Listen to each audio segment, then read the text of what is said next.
aking mga magulang, kayo ang dahilan ng aking hininga. Ako ay nabuo sa inyong galinga, pag-ibig na wagas, totoo at dakila, ang siyang nagbigay ng angkas ko't sigla. Hinubog ang aking damdamin at diwa, kasama ko kayo at ngiti ko't luha.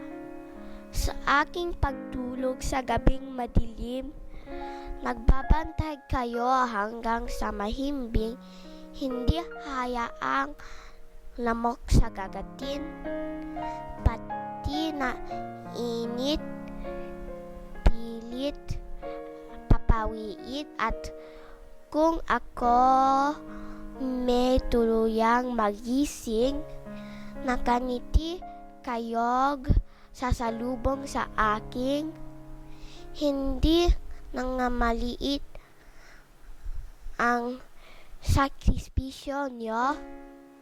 Simula nang ako hoy maging isang tao, kaya naman ako'y may mga pangako, mga utos at hilig ay susundin ko. Igagalang ako at kayo at irerespeto at mamahalin sa buong buhay ko.